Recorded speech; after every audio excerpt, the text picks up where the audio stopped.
Attention on deck.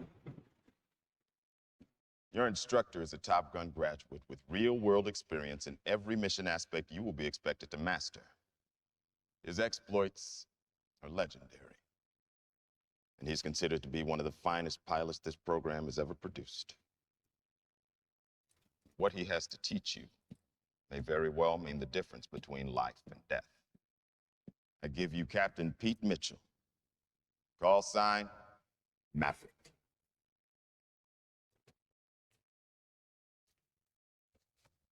Good morning.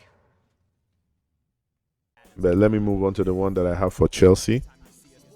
And it's in the same vein as what I was talking about for Manchester United. I just saw something that I said, this looks interesting in as much as it relates to what I said about Chelsea in my review for Chelsea. And in that Chelsea review, I talked about the fact that one thing that seems clear to me is that Enzo Maresca has no problem with the amount of players that the club is buying. I said that over the last weeks, we've been hearing about the disharmony in the ownership structure of Chelsea, Boehly versus Clearlake, or Boehly versus Egbali. I'm not really too clear on who's facing who or who wants to buy out who at this point in time. I mean, Clearlake, I would expect it would have been Clearlake that would be trying to buy somebody out, because apparently Clearlake owns 60-something%.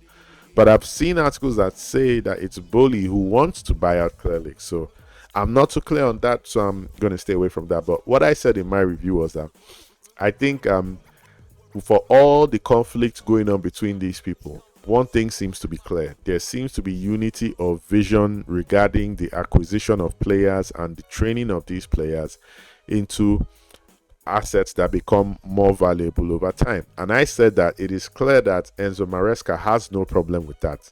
He has clearly made peace with the fact that I might have a squad of 40-something, but I know exactly what I do with that squad. And the fact that Sancho still came in on deadline day and,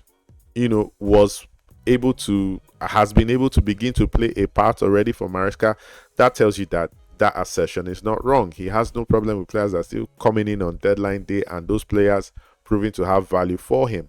So it's clear that Maresca does not have any challenge with the quantity of players that he's been given. And if you move on directly from that statement, so that means that if he's that aligned with a vision that clearly all segments of the ownership base is aligned on, then I expected all along, when the conversation about who wants to buy who out in the ownership structure, I said and I expected that would not be a problem for Maresca, because he's the coach. Who owns the club is not his business. As long as the mandate that the owners have provided is in line with his mandate, his ambitions, everybody will be fine. So when I saw this headline, I thought that it made sense to look at it. This is Sports Mo, and their article is regarding Enzo Maresca's response to Chelsea's uncertain ownership situation. Chelsea head coach Enzo Maresca has insisted he is not focused on the current power struggle between co-owners Todd Boehly and Clearlake Capital. Boehly and Oh, really? I always thought Egbali was one word, but apparently it's actually two words together. Okay, I'm just going to go with the final word, Egbali. Boehly and Egbali's Clearlake have been co-owners for over 2 years after completing a takeover from Roman Abramovich. Chelsea have been active, boy have they. Yeah, and even this new window again, Pedro Neto, João Felix, I saw the unveiling of this Dewsbury Hall dude. While the ownership oversaw a busy summer, it soon emerged that the relationship between Boehly and Clearlake it's even at a breaking point. Okay, so that means somebody's definitely got to go. We don't know who, but yeah, that means definitely somebody's leaving. There has been a suggestion that Clearlake and Boehly could look to buy each other out. Okay, so I wasn't wrong. But when I said that, Boehly I had seen conversations that it was Boehly trying to buy out Clearlake's more than half, 64% share. I think it's 64%. But neither party are seemingly keen to relinquish their stake in the club. It would seem like that. It seems like that. Okay. Okay, it's 61, not 64. Egbali's Clearlake owns 61% of Chelsea, while the remaining 38% is equally split between individuals, apparently. Boehly, Mark Walter, and Hans Jörg Wyss.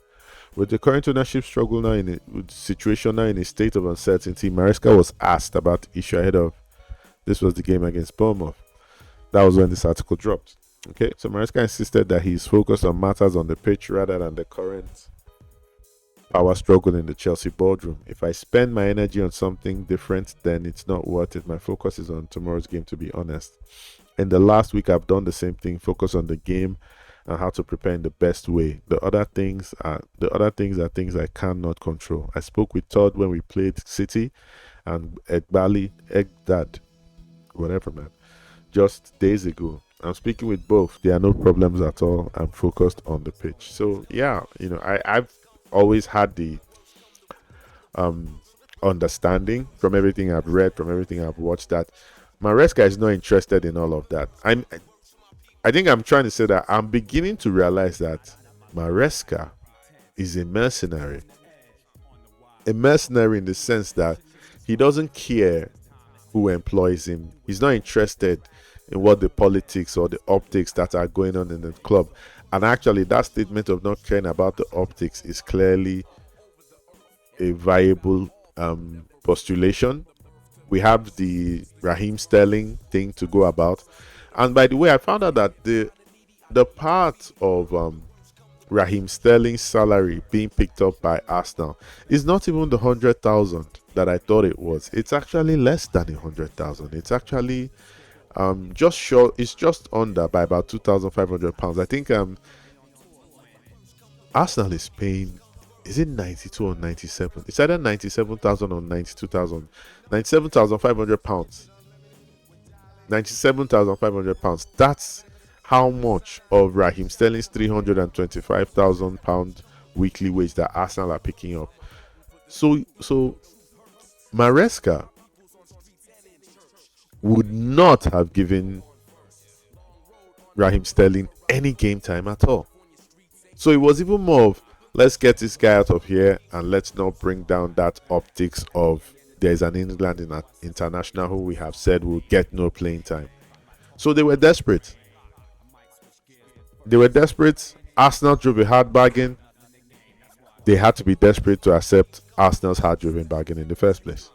We just need to see if we can find this guy a club so that he's not here creating a potentially toxic situation for us. Okay? All right. So to continue with Maresca's quote, the players are professional to understand that these things are things we can't control, so the focus is on the pitch. Fair play. You wouldn't want them to be doing anything else, fan or no fan. I don't know if something will happen. I have no idea. This guy has no interest in any of that. He's just interested in. I think Maresca is building his own CV. He was what? He was Pep Guardiola's coach till when? I didn't even know he was Pep Guardiola's coach. I only heard about him when he came back to the Premier League with Leicester City, and then we heard he had been. Okay, to be fair, I think I do remember the article. When he stepped down from his position at Manchester City. I think I remember thinking that Pep will stop having assistant coaches if all of them are just using him as a springboard to go and become managers in their own clubs. But that's human beings. You can't, he's literally come out and said it, that all along he expected that Mikel Arteta would take his place at Manchester City. Unfortunately, he did not figure on Mikel Arteta's love for Arsenal Football Club. So, that's what that is. Maresca was the guy who took Mikel Arteta's place, and subsequently he left to become a coach at Leicester, and he brought them back to the Premier League. So, okay, so in hindsight, we know that they would go on to win this game, albeit with the late goal. but 3 points is 3 points and never to be sneezed at, right? I know he's got UEFA Conference League games, but we all know that he's not taking that seriously because he's submitted the squad list for that competition and he's left out heavy hitters. So when you submit a squad list that excludes your heavy hitters, you've told us from the beginning that you're not rating this competition, at least not till January, because I think in January they have the opportunity to then submit an updated list, which is what happens because players might come in during the January transfer window and they would have to be registered for European competitions as well. Chelsea certainly will have moved up after beating Bournemouth. I think they've moved into the top half. They're around 8th or 9th right now. But who do they play next? They play West Ham. Chelsea's next game is against West Ham, and it's an away game. I haven't watched West Ham this season. I know they have a new manager, the former not Joan Lopetegui. I don't know how to pronounce his name, but that's the best I can do. He was the coach of Madrid who he had that whole drama. He had that whole drama when he was coach of the Spanish team, I think. And then he took the job for the Madrid, and then he took the Madrid job.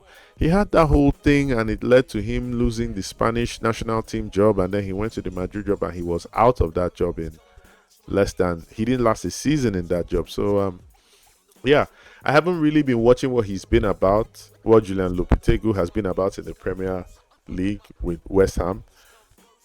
I think they've lost here. I think they've lost this season. I'm not too sure about where they stand, but it's a London derby. There's that. And I don't want to say Lopetegui is not a good coach. I can't judge him by what happened with Spain, and I certainly don't want to judge him by what happens with when you go and coach a team like Real Madrid. I mean, if your name is not Ancelotti, you need a whole lot of grace to, float in those seas. So it'll be a good